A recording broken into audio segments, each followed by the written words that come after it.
अस्सलाम वालेकुम। आज इरादा तो ये था कि वज़ीर आज़म की जो पाकिस्तान से बाहर प्रॉपर्टीज़ हैं उसके ऊपर जो तहकीकात का अमल जारी है कि वो पैसे कहाँ से आए, प्रॉपर्टीज़ कब बनाई, 93 में बनाई कि 2006 में, उसके ऊपर आगाज़ करेंगे क्योंकि सुप्रीम कोर्ट में ऑफशोर कंपनीज़ के हवाले से पनामा पेपर्स के ऊपर तहकीकात जारी हैं।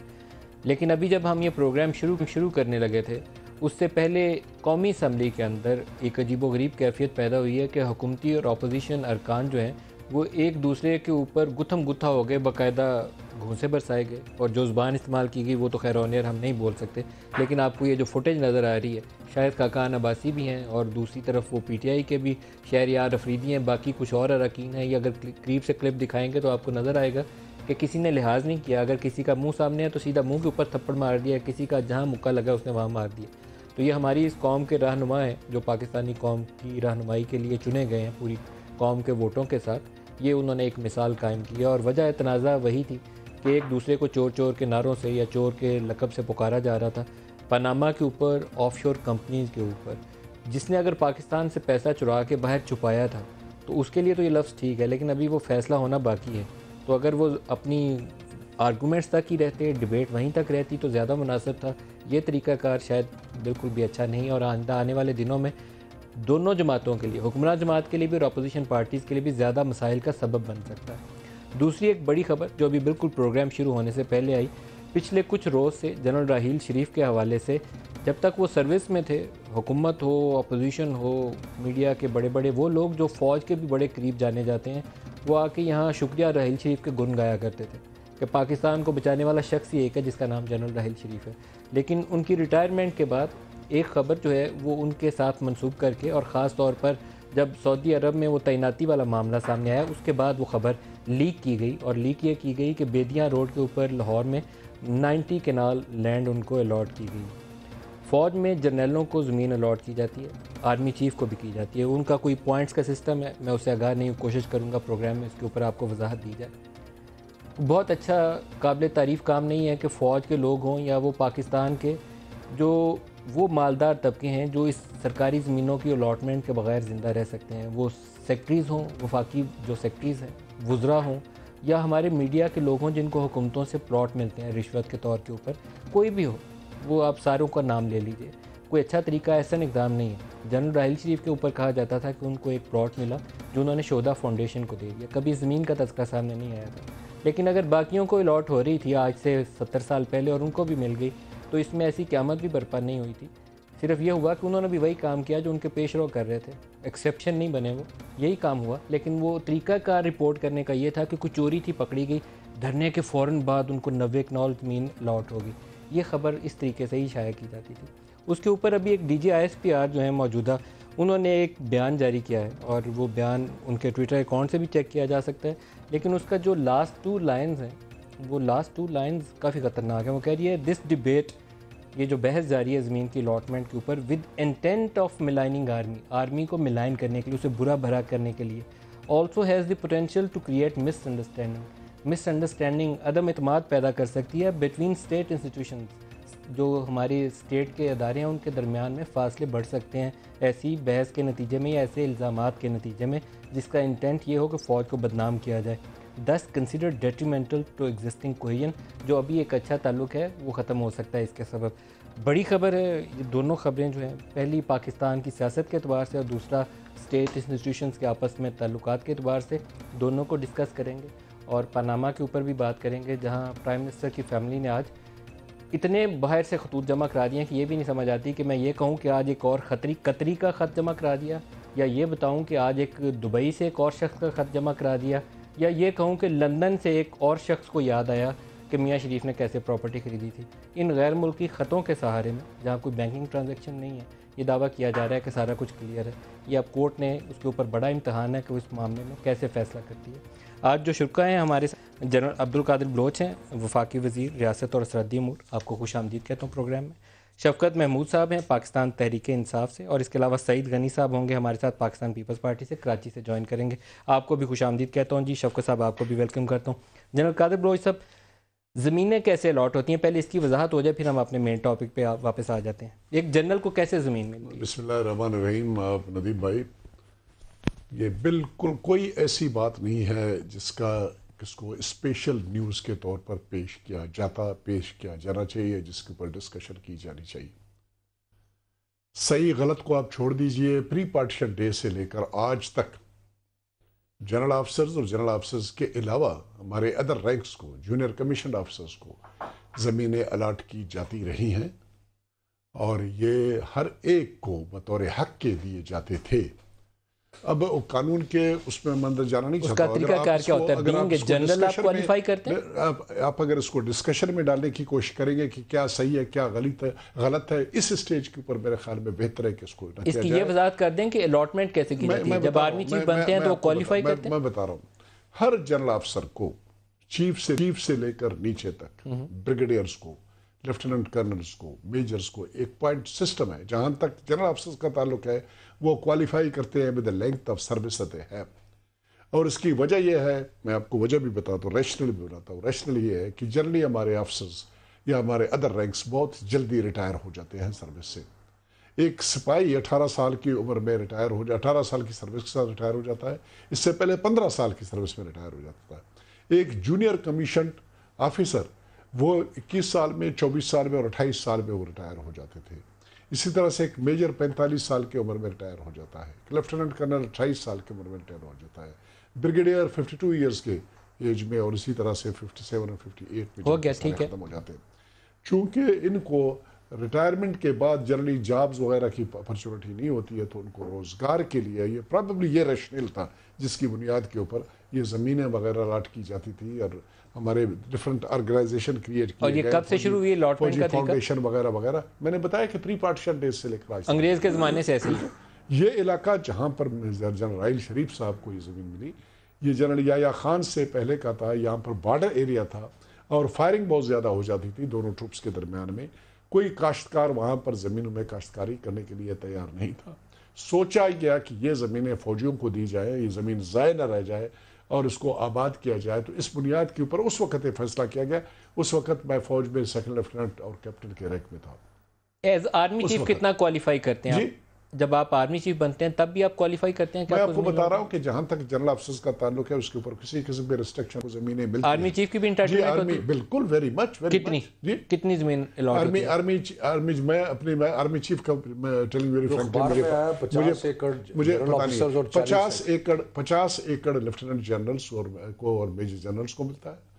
अभी वो 50 में से 25 एकड़ हो गए। पहले 50 थे, अभी 25 एकड़ हो गए। ज़मीन कम है।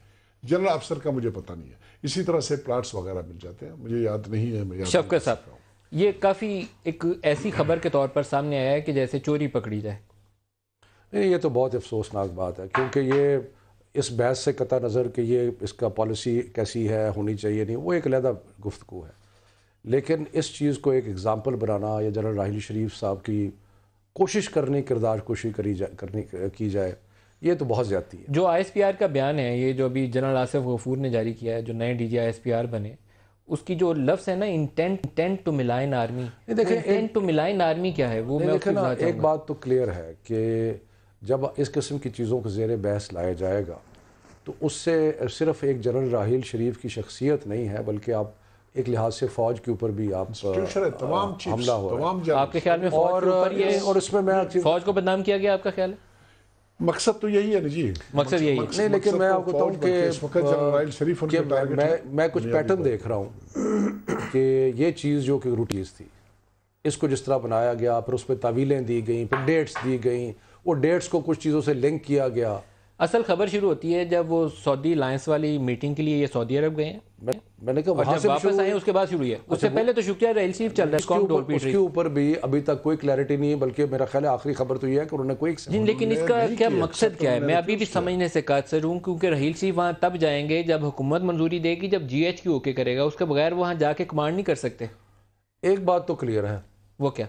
वो ये कि कुछ लोगों को अगर कोई रंजिशें थी जनरल राहिल शरीफ से, तो अब मौका आया है तो मौका लगा दो, उनके ऊपर किरदार कुशी करो। लेकिन उनको ये भी एहसास होना चाहिए कि उसके साथ वो अदारा जो आपके लिए रोज़ जाने निछावर कर रहा है, और आपको इस वक्त सारी कौम को यकजा हो के फ़ौज की सपोर्ट करनी चाहिए। आप ऐसी चीज़ें करके एक, बिल्कुल मैं अग्री करता हूँ ISPR से कि एक लगता है कि आप एक इंस्टीट्यूशन को भी मलाइन कर रहे हैं, तो ये बिल्कुल नामुनासिब बात। आप भी मुतफिक हैं इससे कि इंटेंट टू मिलाइन बिल्कुल है, नामुनासिब बात है, सईद गनी साहब, अफसोस की बात है। आप इन खबरों के ऊपर और ISPR के बयान के ऊपर आप भी रद्दअमल दीजिए, फिर हम पार्लियामेंट की तरफ आते हैं। मलिक साहब देखें, अगर ये तो रिवायती तौर पे दी जाती रही हैं तो मेरा ख्याल है कि उस दौर में कभी इन चीज़ों पर बहस नहीं हुई, जजेस को भी मिलती रही, कभी किसी ने बहस नहीं की, फेडरल सेक्रेटरीज़ को और ब्यूरोक्रेट्स को मिलती रही, बहुत ज़्यादा कभी बहस नहीं हुई। लेकिन आप देखें कि गुज़िश्ता चंद बरसों में इन चीज़ों पर बहस होती है कि एक जज साहब के पास एक प्लॉट था, झूठा एफिडेविट दे दिया, दूसरा ले लिया, इस तरह बहुत सारी चीज़ें आपके सामने आती हैं।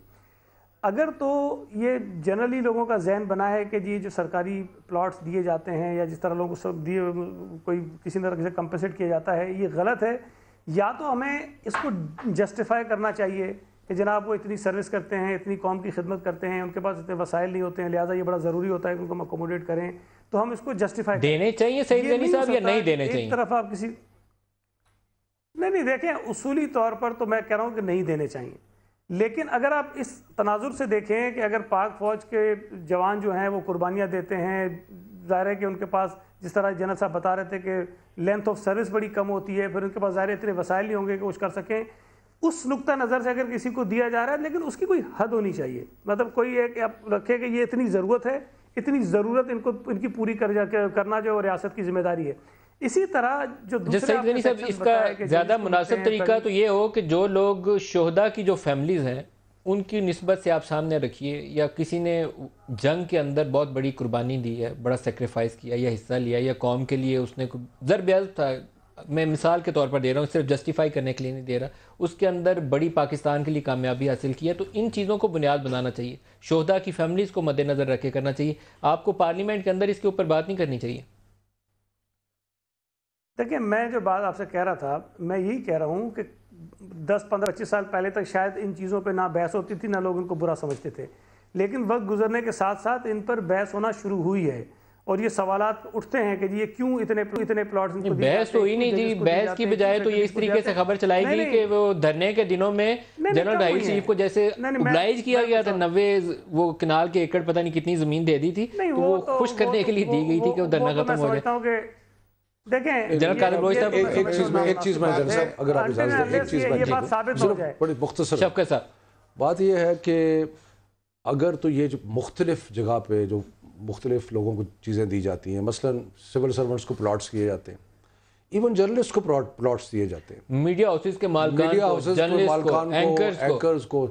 सो या तो देखें, एक पूरी डिबेट आप कहें कि जनाब किसी को रियासत की तरफ से कुछ नहीं मिल रहा, एक को सिंगल आउट नहीं करें, हाँ एक को सिंगल आउट, लेकिन जो ये चीज़ नज़र आ रही है ना, क्योंकि हम एक ब्रॉड डिस्कशन अभी नहीं कर रहे, हम ये डिस्कशन कर रहे हैं कि जनरल राहील शरीफ के ऊपर जो टारगेट किया जा रहा है और ख़ास तौर पे वो डेट्स दी जा रही है, तो ये उनकी किरदार कुशी की जा रही है, क्योंकि उनकी बड़ी पॉपुलैरिटी थी, शायद कुछ लोगों को, मेरा ख्याल है कोई रंजिशें हैं जो कोई नहीं। एक रिटायर्ड जनरल से क्या खौफ है? जनरल कादिर, देखिए जी, मैं तो इतनी अर्ज करूंगा कि जिस किसी ने इस खबर को छापा सबसे पहले, जो सामने लाया, उसको he should be grilled and he should be asked कि क्यों, आफ्टर ऑल कोई it's not a news, it's not a news at all.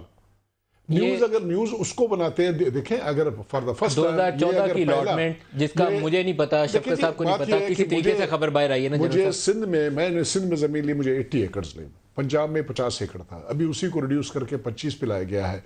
अब अगर इससे अपना जनरल अफसर को बफरजबान राहील शरीफ को मुझे एग्जैक्ट पता नहीं है कि अगर उसको 50 से ऊपर मिला या जितनी इंटाइटलमेंट किसी और चीफ की थी और उससे ज्यादा मिला, फिर भी खबर बनती। अगर उसको इतना ही मिला है जितना प्रीवियस चीफ को मिला था या उससे प्रीवियस चीफ को मिला था, उससे प्रीवियस, ये तो खबर नहीं है। तो जिस किसी ने इसको सामने लाया, खबर बना के उछालने की कोशिश की, उसके कोई हिडन मोटिव्स, इंटेंशंस हो गए। ये खबर लीक कैसे हो सकती है? ये बताएं, मुझे पता चल सकता खुद से 2014 की अलॉटमेंट थी या किसी ने निकाली है खबर, तो पता चला। ये कोई सीक्रेट बात है नहीं, पंजाब रेवेन्यू डिपार्टमेंट के रिकॉर्ड में है। एक MFRO एक ऑर्गेनाइजेशन है, मिलिट्री फार्म्स ऑर्गेनाइजेशन है, वहां पर एक मेजर हर एक सूबे में पोस्ट होता है, मेजर और लेफ्टिनेंट कर्नल होते हैं। ये रेगुलेट करते हैं जमीनों को बाकायदा सिविल से, जमीनें ब्लाड 5,000 एकड़ 10,000 एकड़ मुख्तलिफ एरियाज में। जनरल साहब से माजरत के साथ, और मैं जिन लोगों ने किया, जिन लोगों ने वो किया, वो शक है। नहीं, आप उन पे शक है कि उन्होंने खबर जारी की है? जिस किसी ने वो कहते हैं जिन्होंने वो डॉन वाली खबर निकाली थी, उन्होंने ये खबर निकाली। किस चीज का? ये तो इनके पास अगर इन्फॉर्मेशन है तो उसको इन्फॉर्मेशन नहीं है, खुल के बात कर ले। इन्फॉर्मेशन है, जनरलाइजेशन के ऊपर ना आ जाए।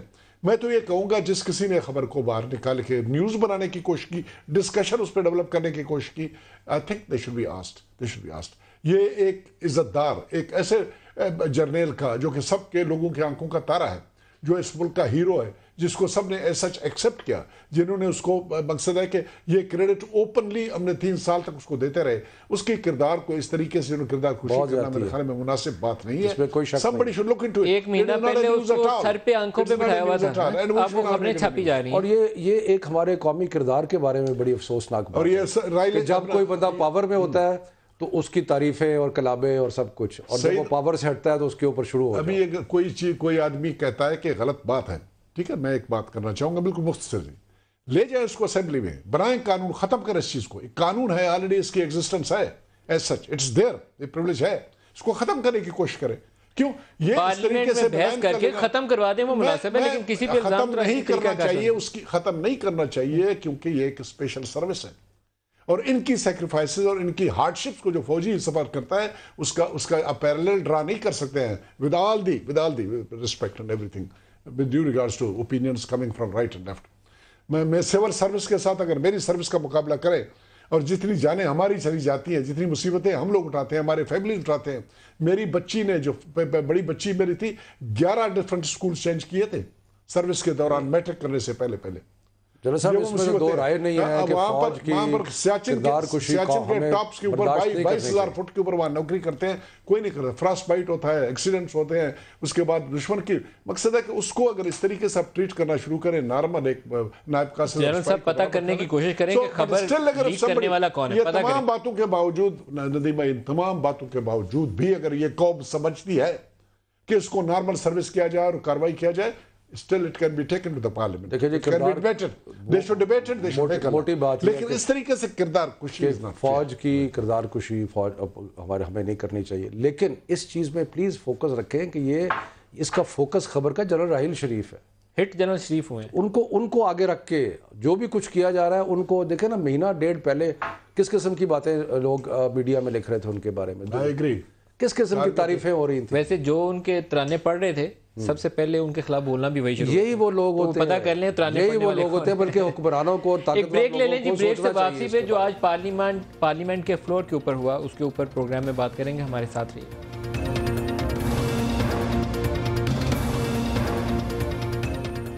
Welcome back. पनामा की बहस बहुत गर्मा गर्मी से जारी है और सुप्रीम कोर्ट में केस जो है उसमें भी तेज़ी है, क्योंकि मनी ट्रेल मांगी जा रही है कि बताइए पैसे कहाँ से आए, कहाँ से गए। उसके जवाब में कतरी खत आ गए हैं, दुबई से खत आ गया, लंदन से खत आ गया, कोई बैंकिंग ट्रांजैक्शंस की डिटेल्स नहीं आई। ये कहानी वहाँ तक कानूनी बहस और कानूनी आर्गूमेंट तक रहती, वहाँ तक तो ठीक था। पार्लियामेंट के फ्लोर के ऊपर आज जब चोर चोर की नारे लगे, तो उसके बाद अभी हम आपको स्क्रीन के ऊपर दिखाते हैं, वो फुटेज और क्लिप दिखाते हैं कि जिसके बाद बहुत शर्मसारी हुई। मेरे ख्याल में हमारे पार्लियामेंटेरियंस भी ख़ुद को शर्मसार महसूस कर रहे होंगे और कौम भी शर्मसार महसूस कर रही होगी, क्योंकि ये लोगों के वोट लेकर लाखों की तादाद में एक MNA को वोट बंद मिलते हैं और फिर वो कौमी असम्बली के रुकन मुंतखब होते हैं, रहनुमा पाकिस्तानी कौम के। वो एक दूसरे के ऊपर बाकायदा ऐसे उन्होंने आज वो घूंसों, लातों और वो जो ज़ुबान है उसको छोड़ ही दीजिए, वो इस्तेमाल करते हुए एक दूसरे के ऊपर हमलावर हुए कि बाज़ारों के अंदर वो जो जोला होते हैं, या कभी आपको वर्कशॉप्स के अंदर या इन जगहों के ऊपर जाने का इत्तेफाक हुआ हो, या किसी बस अड्डे पे जाने का इत्तेफाक हुआ हो, वहाँ जैसे वो एक जत्था आता है और दूसरे जत्थे के ऊपर हमलावर होता है, बिल्कुल उसी अंदाज में कि दोनों जमातों के अरकान जो थे ये एक दूसरे के ऊपर हमलावर हुए। हुआ क्या ग्राउंड के ऊपर, ये पूरा तो मैं बता नहीं सकता कि किसने पहल की, किसने पहल नहीं की, लेकिन जिम्मेदारी दोनों तरफ से नहीं दिखाई गई। कसूरवार दोनों माने जाएंगे बराबर के। पहल करने वाला अगर PTI का था तो नून लीग ने भी तहम्मुल नहीं दिखाया, अगर नून लीग का था तो PTI ने वहाँ अकल का मुजाहरा नहीं किया। दोनों ने अगर एक दूसरे के ऊपर लाते मुक्के चलाए और गालियाँ निकाली तो बराबर के कसूरवार है। जनरल साहब, पार्लियामेंट में ऐसे वाक़यात हो जाते हैं, लेकिन ये कुछ अजीब सा लगा, अच्छा नहीं लगा। भाई मैं कहूँगा अनफॉर्चुनेट रेस्ट्रेंट की ज़रूरत थी, इसमें कोई शक नहीं है, लेकिन अनफॉर्चुनेटली ठीक ठाक मामला चल रहा था। खुर्शीद शाह साहब ने अपनी तकरीर की, मुकम्मल किया, बिल्कुल पिन ड्रॉप साइलेंस से उसको सुना गया। किसी ने किसी किस्म की कोई नाराबाजी, न बात नहीं, न ऊपर न नीचे किसी किस्म की बातचीत नहीं हुई। शाह महमूद कुरैशी साहब ने घंटे से ज़्यादा टाइम लिया, तकरीर करते रहे, कुछ नहीं हुआ, बिल्कुल ठीक ठाक सब सुन रहे थे। और फैसला ये हो चुका था कि दो अपोजिशन की तरफ से दो मैं क्या लीडरान वो अपनी तकरीर करेंगे, उसके बाद फिर गवर्नमेंट की तरफ से एक आदमी बोलेगा। अब हम इस बार इंतज़ार में थे कि वो ख़त्म करेगा शाह महमूद कुरैशी साहब, और इसके बाद हमारी बारी आएगी। ख्वाजा आसिफ साहब को इस बात के लिए तैयार किया गया था कि वो जवाब देंगे। In the meantime Shah Mahmood Qureshi साहब ने आखिर में जोश खताबत में पिच पे पहुंचाने के बाद एक चोर मोर वाली कहानी शुरू कर दी। क्या नारा क्या था जिसके ऊपर गुस्सा लड़ाई शुरू हुई? वो नारा क्या मैं, मैं अपने ज़ुबान को ख़राब नहीं करना चाहता हूँ। सारी मैं काफ़ी उम्र है मेरी, तजुर्बा है। आई एम सॉरी, मैं इसको इस्तेमाल नहीं करना चाहता। शफकत साहब आप बताएंगे वो क्या नारा था जिसके ऊपर जनरल साहब ख़त्म कर ले फिर मैं बात। जी, तो उन्होंने वो नारे लगवाने शुरू कर दिए, लोगों को इकट्ठा कर दिया। जमशेद दस्ती और दूसरे तीसरे और हर एक मज़े लेने लगे और ऊपर नीचे आगे पीछे होता रहा, और वो तमने को नहीं आ रहा था कंटिन्यूसली। नेचुरली उनके रिस्पांस में फिर हमारे पार्टी की तरफ से, गवर्नमेंट की तरफ से, उधर से भी नाराबाजी शुरू हो गई। फजूल किस्म की नाराबाजी दोनों तरफ से जारी था जिसकी कोई वजह नहीं थी। और फिर इस दरम्यान में कोशिशें की गई कि उनको खामोश कराया जाए ताकि शाह महमूद कुरैशी साहब अपना वाइंड अप कर लें और आसिफ साहब की बारी आ जाए। इन द मीन टाइम यहाँ से हमारे शायद खाकान अब्बासी साहब प्रॉबेबली अपने ज़ाती ताल्लुकात की बुनियाद के ऊपर, उनको जो कॉन्फिडेंस था शाह महमूद कुरैशी के ऊपर, वो गए आउट ऑफ वे जाके उन्होंने शाह महमूद कुरैशी साहब से उन्होंने बात की। जो मैंने पूछा कि क्या बात हुई, उन्होंने कहा था कि जी जो कमिटमेंट हुई थी मेहरबानी करके उसको ऑनर करें और आप ख़त्म करें दें, लोगों को अपने खामोश कर दें ताकि हमारी बारी आ जाए। वापस जाते हुए उन्होंने कुछ सुना, क्या हुआ क्या नहीं हुआ, फिर रिटर्न हुआ और वहीं पर गुत्था वाली कहानी शुरू हुई। अब आप शफकत नहीं, थोड़ा सा जनरल साहब का नारा क्या था पहले ये बताएं, किस पे तलखी? नहीं, मैं वो उस पर आता हूँ मैं, लेकिन पहली तो बात ये है कि कोई भी इसको कोई तारीफ वाला सिलसिला नहीं था, शर्म वाला मुकाम है। मतलब कि उसको हम सारे पूरी कौम फॉलो करती है। अनफॉर्चुनेट है, ये नहीं होना चाहिए पार्लियामेंट झगड़ा, मतलब कि जज्बात बढ़ जाते हैं, कई दफ़ा बढ़ते हैं, लेकिन गुत्थम वाली बात नहीं होनी चाहिए। देखिए बात क्या हुई, बात ये हुई कि हमारा ये मौक़िफ़ है कि वज़ीर आज़म ने जो फ्लोर ऑफ द हाउस पे तकरीर की, उसके अगेंस्ट, उसके बरक्स उन्होंने चीज़ें जो थी कोर्ट में जमा कराई, और इस तरीके से हाउस का प्रिविलेज जो था वो ब्रीच हुआ, यानी कि हाउस का जो इस्तेहकाक है वो मजरू हुआ। ये तो रोज़ बहस हो रही है ना। अच्छा नहीं, एक मैं उसकी इसलिए कह रहा हूँ, 7 लोगों ने दस्तखत करके प्रिविलेज मोशन दिया। अब प्रिविलेज मोशन जब दिया जाता है तो उसका जो कानून है वो ये है कि जो लोग समझते हैं कि उनका इस्तेहकाक मजरूह हुआ है, वो अपना मौक़िफ़ बयान करते हैं कि क्यों वो समझते हैं कि उनका इस्तेहकाक मजरूह है। प्रॉब्लम ये हुआ कि शाह महमूद साहब तो किसी उसमें नहीं थे अग्रीमेंट में, क्योंकि वो आए लेट थे आज। उन्होंने जब तकरीर की और उस तकरीर में कुछ जज्बात भी बढ़े, जज्बात हैं मुल्क में। क्या नारा था जिस पे लड़ाई हुई? नारा क्या था वो? मैं कोशिश कर रहा हूँ कि वो मामला गली गली में शोर है। इन्होंने कहा इमरान खान चोर है, हमने कहा नवाज शरीफ चोर है। तो ये नारे जो थे दोनों तरफ से लगे, और वो इस वक्त जो मुल्क में एक जज्बाती सा माहौल है, नारे पहले भी लगते हैं। अब 3.5 साल से हम हाउस में हैं, कई दफ़ा हुआ है कि तलखी हुई है, नारे लगे। मुझे सिर्फ अफसोस है कि शायद खाकान साहब आम तौर पे ठंडे आदमी हैं, लेकिन वो जब आए और पता नहीं उनके साथ क्या हुआ, क्योंकि मैं सुन नहीं रहा था, लेकिन उन्होंने वापस थोड़ा सा 2 कदम वापस लिए, फिर उन्होंने आके अटैक कर दिया। किसने पहल की? आपने? हमारा ख्याल है आपने पहल की। नहीं, अगर आप उसको फुटेज को देखें कि शायद साहब वापस गए और वापस दे के मुड़े, और जब मुड़े तो उन्होंने आके जिसको मुझे नहीं पता कौन खड़ा था वहाँ पे, उस पर उन पर हमला किया और उनको मतलब कि थप्पड़ मारा या क्या किया, उसके फिर जवाब में। बहरहाल ये मामला नहीं होना चाहिए था। ये कोई भी इसकी तारीफ नहीं कर सकता, कोई भी उसको। सईद गनी साहब से भी इस पे राय लें। सईद गनी साहब, एक मैं ज़रूर कहूँगा, जब दीप साहब और मोहतरमा की हुकूमतें थी तो एक दूसरे के खिलाफ बहुत नारे लगते थे। वो गुलाम इसाक के ज़माने से गो बाबा गो के नारे शुरू हुए थे, और वो मेरे ख्याल में सख्त तरीन बहस मुबासे और बहुत सारी बातें भी होती थी। लेकिन ये क्या एक दूसरे के ऊपर इसी तरीके से चढ़ दौड़ते भी थे? ऐसे वाक़यात भी काफ़ी अक्सर हो जाते थे।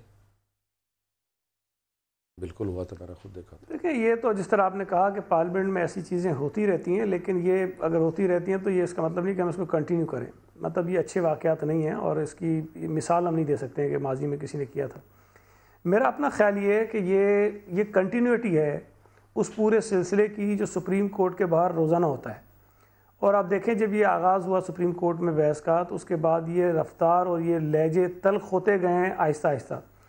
और हम उस वक्त भी कह रहे थे कि ये तरीक़ेकार मुनासिब नहीं है। अगर अदालत में केस है तो ठीक है, बाहर आके अपनी बात करें, लेकिन जिस तरह से एक दूसरे को मुख्तलिफ नाम दिए जा रहे हैं, मुखातिब किया जाता था, ये टेम्परेचर रोज़ाना बढ़ता रहा। और मैं समझता हूँ कि आज असम्बली में वही फ्रस्ट्रेशन दोनों तरफ से थी, लेकिन इसमें मैं ज़्यादा ज़िम्मेदारी PMLN को देता हूँ, इसलिए कि वो गवर्नमेंट में है। अगर PTI ने या अपोजिशन के किसी भी मेंबर ने कोई ऐसी बात की जिससे उनको गुस्सा दिलाने की कोशिश की गई या उनको तंग करने की कोशिश की गई, तो हुकूमत को ज़्यादा ज़िम्मेदारी का मुजाहरा करना चाहिए और ठंडे दिमाग से, ठंडे जहन के साथ असम्बली की कार्रवाई पुरअमन तौर पे चलाने की जो जिम्मेदारी बनती है वो किरदार उनको अदा करना चाहिए था। इससे मुझे महसूस ही होता है कि जो PMLN है वो शदीद दबाव का शिकार है, और शायद वही एक चीज़ है जो बाहर उभर कर आई और उन्होंने किया है। लेकिन आज जो कुछ भी हुआ है, ये इसमें मैं ज़्यादा जिम्मेदारी PMLN को देता हूँ, चाहे पहली आगाज़ जो है वो PTI के किसी मेंबर ने क्यों ना किया हो। अच्छा जनरल साहब, इसमें ख्वाजा आसिफ साहब ने शीरी मजारी के लिए कुछ अल्फाज इस्तेमाल किए थे, आपके जहन में होगा। हुक्मरान जमात का रवैया वो क्यों नहीं है जो होना चाहिए? हुक्मरान को सुन लेना चाहिए। बात थ्योरेटिकली आप जो कुछ सईद गनी ने कहा या शफकत भाई कह रहे हैं, आप कह रहे हैं, बिल्कुल ये सही है, मैं एग्री करता हूँ इस बात के ऊपर। लेकिन इंसान इंसान होता है और मुख्तलिफ किस्म के इंसान होते हैं। जहाँ पर तादाद ज़्यादा है वहाँ पर अच्छे और बुरों की तादाद भी ज़्यादा हो जाती है। जज्बाती और जज्बात में क्या कहते हैं वो अपने कंट्रोल न करने वालों की भी तादाद हो जाती है। इंसान इंसान है, फरिश्ते वो नहीं बन सकते हैं इस बुनियाद के ऊपर कि वो गवर्नमेंट में है।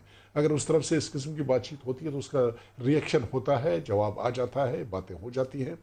और उसके अगर ख्वाजा आसिफ ने बीबी के बारे में कुछ कहा तो उन्होंने उसके बाद माफ़रत की, माफ़ी मांगा, सब कुछ किया, और ये बात जनरली एक्सेप्ट की जाती है। लेकिन उससे पहले भी कोर्ट में गई हुई है, वहाँ पर यह कार्रवाई की गई है। लेकिन मैं फिर यही अर्ज़ करूँगा कि मैं कभी भी ऐसी बात को सपोर्ट नहीं करता हूँ जो कुछ हुआ। मैंने कहा कि अनफॉर्चुनेट, उससे मैंने शुरू कर दिया जो ही आपने मेरे कमेंट पूछे। लेकिन ये कह देना कि जी यहाँ सारे फरिश्ते बन जाए इस बुनियाद के ऊपर कि वो गवर्नमेंट में बैठे हुए हैं, अच्छी खासी तादाद उनमें से एक आध जज्बाती हो जाता है, बात कर लेता है। लेकिन ये बात मैं आपको बता दूं कि जहाँ तक शाहिद खाकान अब्बासी का ताल्लुक था, वो कभी भी लड़ाई झगड़े के लिए नहीं गया था। वो मेरे अपने ज़ाती ताल्लुक की बुनियाद के ऊपर वो गया कि शायद वो प्रिवेल कर जाए शाह महमूद कुरैशी साहब के ऊपर। और फिर ये शफकत भाई ने कहा कि वो वहाँ पर मौजूद नहीं थे। ये बिजनेस एडवाइजरी कमेटी के अंदर ये फैसला उन्होंने कर लिया था। फैसला हुआ था कि दो इस तरफ से बोलेंगे, एक इस तरफ से बोलेगा, और ये कार्रवाई की गई थी। शफकत साहब, अगर ये तय हुआ था तो आपको फॉलो करना चाहिए। एक बात मैं कहना चाहता हूँ, अभी देखिए प्रिविलेज बुनियादी तौर पर बनता नहीं है। किस बात के ऊपर उन्होंने प्रिविलेज मोशन लाए कि प्राइम मिनिस्टर ने फ्लोर ऑफ द हाउस पे एक कमिटमेंट की, ठीक है, एक कमिटमेंट गलत बयानी, और ये गलत बयानी की कमिटमेंट नहीं की। एक मिनट मेरे भाई, गलत बयानी को गलत बयानी के तौर पर साबित करने की जरूरत है, जो इस वक्त पेंडिंग है सुप्रीम कोर्ट के सामने। उसके ऊपर जजमेंट नहीं आया कि उन्होंने गलत बयानी की कि नहीं की। प्रिविलेज उस वक्त बन जाता है जिस वक्त गलत बयानी। सुप्रीम कोर्ट मजाज नहीं है कि उनके पार्लियामेंट में की गई तकरीर के ऊपर अपनी जजमेंट दे। मेरी बात सुने, ये हमारी बदकिस्मती है कि हम अदालत लगा लेते हैं, अदालत के बाहर भी अदालत लगी रहती है।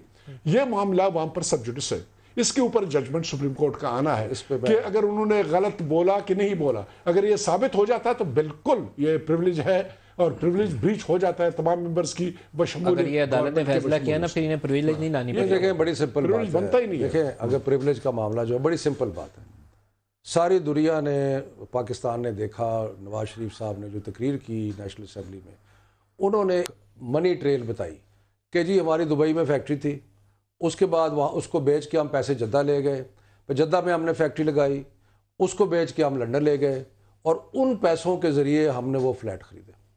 अब आप देख रहे हैं कि पिछले तकरीबन 15, 20, 25 दिन से कि जितनी भी शवाहिद वो वहाँ पे पेश कर रहे हैं।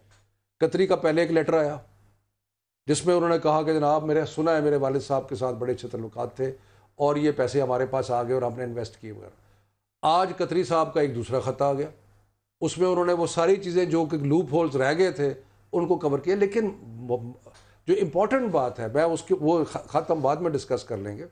इम्पॉर्टेंट बात यह है कि जितनी भी बातें उन्होंने की वो उस चीज की नफी करती है जो नवाज शरीफ साहब ने असेंबली में कही। आप कुछ ऐड करना चाहिए? इसलिए फिर प्रिविलेज तो ब्रीच हुआ ना पार्लियामेंट। मैं सिर्फ बात करूं, सर प्रिविलेज अगर ब्रीच हुआ तो सुप्रीम कोर्ट ने क्या करना है, किस लिए अपना टाइम वापस जाया कर रहे हैं? इसी में अर्ज करना चाहूंगा, अगर शफकत भाई ने ये फैसला करना है, शाह महमूद कुरैशी साहब ने करना है, इमरान खान साहब ने इस बात का फैसला करना है, तो सुप्रीम कोर्ट किस मकसद के लिए वहां पर बैठा हुआ है? वो तो उनकी ऑफशोर प्रॉपर्टी का फैसला करेगी ना, प्रिविलेज का फैसला इस बात को वहां पर डिस्कस कराने की कोशिश की गई। ये फिर उनका काम क्या रह जाता है? अच्छा एक ब्रेक ले लें, ब्रेक ले लें, ब्रेक से वापसी पे आपको वो खत भी दिखाएंगे जो प्राइम मिनिस्टर की फैमिली ने सुप्रीम कोर्ट के अंदर जमा करवाए हैं, क्योंकि वो खत जो है वो मेरे ख्याल में मुनासिब तरीका का दिफा करना ही था, कुछ और इख्तियार कर लेते तो ज़्यादा बेहतर होता। 2 कतरी के खत हैं, एक दुबई से खत है और एक बरतानवी वो एक अटर्नी है उसका खत है। वो भी कहता है कि आई अंडरस्टैंड कि 93 और 96 में लिए थे, लेकिन वो कहता है कि ये शरीफ फैमिली ने मुझे नहीं कहा था। अजीब सी बात है, वो ख़तों के ऊपर जो है केस लड़ा जा रहा है, कोई डॉक्यूमेंट्री एविडेंस इसके अलावा नहीं है। ब्रेक ले लें, ब्रेक के वापसी पे यहीं से स्टार्ट करें।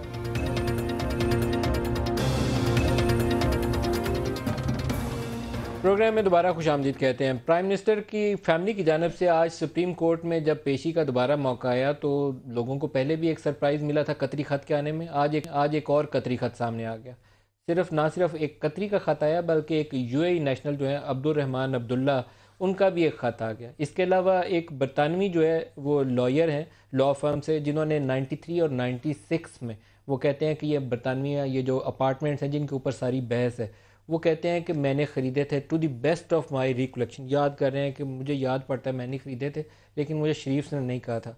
तो ये वो कहानी है जो कहीं पहुंचनी है, इन ख़तों के ज़रिए नहीं पहुंच सकेगी और कोर्ट को इसके ऊपर मनी ट्रेल चाहिए। और मनी ट्रेल कौन देगा? सईद गनी साहब आप बताइए, इसका फ़ैसला मनी ट्रेल कहाँ से आएगी और कैसे? मलिक साहब, अगर तो मनी ट्रेल होती और मैं नहीं समझता कि फिर इन खतूत की ज़रूरत पड़ती या ये और जिस किस्म के मतलब आर्गूमेंट्स कोर्ट में किए जा रहे हैं इनकी ज़रूरत कोई नहीं थी। मनी ट्रेल नहीं है और ये ना ला सकते हैं। अब ये सबको पता है, मतलब कि ये 93, 94 के वाक़यात हैं और उसके बाद जब पीपल्स पार्टी के दौर में रहमान मलिक साहब ने पूरी इसकी इन्वेस्टिगेशन की थी। अब उस वक्त तो ज़ाहिर है कि अदालतों ने कुछ नहीं पूछा उनसे, क्या फाइंडिंग थी उस इन्वेस्टिगेशन की? उन तहकीकात नहीं, वो तो पैसे यहाँ से गए थे ना जी, वो एक काजी फैमिली थी और सारे, वो तो पूरी एक डिटेल रिपोर्ट है जो सुप्रीम कोर्ट में पड़ी थी। उस वक्त उन्होंने उसको स्क्रैप कर दिया था, लेकिन अब दोबारा जब उसको देखा जा रहा है तो यकीनी तौर पर उसके अंदर चीज़ें तो बहुत मौजूद हैं। यहाँ से वो काजी फैमिली के जरिए भेजे थे ना। इसाक डार साहब का भी तो स्टेटमेंट है ना, वो जो जिससे मुकर गए, जिन्होंने कहा जी मुझसे ज़बरदस्ती लिया गया था। मनी लॉन्ड्रिंग तो यहाँ से हुई थी। अब जाहिर है कि वो चीज़ें उस वक्त नहीं सुनी गई, लेकिन अब ऐसी पार्लियामेंट के रिकॉर्ड का हिस्सा है सईद गनी साहब, जो आप कहते हैं कि आपके दौरे हुकूमत में रिपोर्ट जनरल नसीरुल्लाह बाबर और रहमान मलिक साहब ने बनाई थी, क्या वो पार्लियामेंट के रिकॉर्ड का हिस्सा है? मुझे एग्जैक्टली याद नहीं है, लेकिन नसीरुल्लाह बाबर साहब ने इस पर बात कई मरतबा की थी, तो मुमकिन है कि रिकॉर्ड पे वो हो। लेकिन बाबर साहब ने इस पर बड़ी तफसीली बात की और मैं समझता हूँ कि नसीरुल्लाह बाबर साहब के कम से कम करैक्टर के ऊपर आप ये नहीं लगा सकते कि उन्होंने इंतकामी कार्रवाई की होगी या किसी के कहने की होगी। वो बड़े स्ट्रेट फारवर्ड डिसेंट आदमी थे और उनको तो मुखालिफ भी उनके किरदार की जो है वो गवाही देते हैं। तो उस वक्त अगर उन्होंने कुछ चीज़ें की थी और उन्होंने, मैंने आपके शो में पहले भी कहा था, उन्होंने ये भी कहा था एक BBC को इंटरव्यू में कि हम तो चीज़ें लेकर जाते हैं लेकिन अदालत ने उनको स्टे दे दी तो हम करें क्या। और उन्होंने कुछ जजेस के नाम भी लिए थे। किन जजेस का नाम लिया था, नाम बताइए। मैंने आपको पहले भी कहा था, मुझसे ना ले, वो आप BBC का इंटरव्यू उनका निकाल लें, आपको पता चल जाएगा। आप नाम बोलिए। नहीं, मैं अब नाम नहीं लेना चाहता फिलहाल। जनरल कादिर लोई साहब। अच्छा जी, कुछ मैं अर्ज कर दूं इसके ऊपर? चलो जनरल साहब। नहीं, आप करा दीजिए। चलिए आप। नहीं देखें, ये जो आज बड़ी हैरानी हुई जब पता चला कि जनाब कतरी का एक और ख़त आ गया और कतरी ख़त में भी कुछ बड़ी मज़ेदार दिलचस्प चीज़ें थी। पहली तो बात ज़हन में रखी जाए कि कतरी के दोनों ख़तों के बावजूद अभी तक नेस्कॉल और नीलसन जिसकी ओनरशिप वो क्लेम कर रहा है, उन्होंने अपना बेनिफिशियल ओनरशिप का सर्टिफिकेट उस ज़माने का नहीं दिया अभी तक। निक कतरी ने उसकी ओनरशिप भी नहीं मानी। उसने कहा कि बेरर सर्टिफिकेट्स कतर में पड़े हुए थे, मैंने ला के दे दिए 2006। बेरर सर्टिफिकेट नेस्कॉल नीलसन और नेस्कॉल के, तो वो बेरर सर्टिफिकेट जब हासिल किए थे तो बेरर सर्टिफिकेट हासिल कर, बट ही नेवर सेड कि वी परचेज दो सर्टिफिकेट्स और वी क्रिएटेड दोस कंपनीज, ये नहीं क्लेम किया उसने। बट पॉइंट इज कि चले, लेकिन मोटी बात यह है कि उसकी ओनरशिप की कोई डिटेल हमारे पास नहीं। बिल्कुल। उसके बाद उन्होंने क्या किया, एक बड़ी मज़ेदार बात की। 3 चीज़ें उन्होंने कवर करने की कोशिश की है। पहले उन्होंने मनी ट्रेल कवर कर किया, उन्होंने कहा जी ये कैश में ट्रांजैक्शन 12 मिलियन दिरहम जो है वो मुझे ख्याल डब्बों में बंद करके किसी ऊँट के ऊपर रख के तो वो दुबई से जद्दा ले गए। और ये ज़हन में रखिए कि जो मियाँ साहब की फैक्ट्री थी दुबई में वो BCCI का लोन था और हमारी तो बैंक के जरिए ट्रांजैक्शन हुई थी। हमारी तो आर्गुमेंट ये है ना कि वो तो वैसे ही बैंकक्रप्ट हो गया, बैंकक्रप्ट होकर बंद हो गया हुआ, अटैच हो गया हुआ था यूनिट। लेकिन उन्होंने उसको कवर करने के लिए कहा कि ये कैश ट्रांजैक्शन थी, यानी कि छोटा मोटा अमाउंट नहीं है। उसके ऊपर एक और आ गया ना, खाता आ गया वो अब्दुर्रहमान अब्दुल्ला साहब का। उसके बाद उन्होंने एक और चीज को कवर किया, अल तौफीक केस में जो इन्होंने पैसे जमा कराए थे ना, वो भी कतरी ने कहा मैंने, वो भी उसने कहा कि मैंने दिया। सर मैं तो मामूली से अर्ज करना चाहूँगा थोड़ी सी सर। वो ये है कि ये तमाम की तमाम कार्रवाई इसके ऊपर हम लोगों ने बहस करना है, जजमेंट देनी है, ये कहना है कि ये कतरी खत सही था, ये गलत था, ये क्लैरिफिकेशन है, ये नहीं है, ये फलाना है, ये ढिमकान है, फिर तो अदालतों ने क्या करना है? उन वकीलों ने जिन्होंने आर्गूमेंट करनी है, चीज़ों को सामने लाना है, उनकी क्या जिम्मेदारी बनती है? क्या इस किस्म की हमाकत अगर हमसे हुई है जिसकी बुनियाद के ऊपर यहाँ पर ये कंक्लूजन जिस पर हम पहुँचने की कोशिश कर रहे हैं कि ये तमाशा हुआ और क्या हुआ, ये हुआ वो हुआ, तो ये क्या ये बातें वहाँ पर क्लैरिफाई नहीं कर सकते हैं वकील? जज इन चीज़ों को नहीं समझ सकते हैं, जजों ने इसके ऊपर जजमेंट नहीं देना है। मेरे ख्याल में ये वो चीज़ें हैं बुनियादी तौर पर जिनको डोमेन में रहने देना चाहिए अदालत के, और अदालत में लोग इस किस्म के हैं जिनमें इतनी अहलियत है कि वो जिस तरीके से शफकत भाई कह रहे हैं, इन्हें के वकीलों ने जिस वक्त इनकी बारी आएगी यही बातें वो सामने लाएंगे और पॉइंट आउट करेंगे और अदालत किसी पर पहुंचेगा। मेरे पास टाइम खत्म हो गया, यहाँ वाइंड अप करना पड़ेगा। जनरल कादिर बलोच साहब, शफकत महमूद साहब और सईद गनी साहब, आप सबका बहुत शुक्रिया, आप हमारे साथ रहे। आज के लिए इतना ही, इजाज़त दीजिए, खुदा हाफिज़।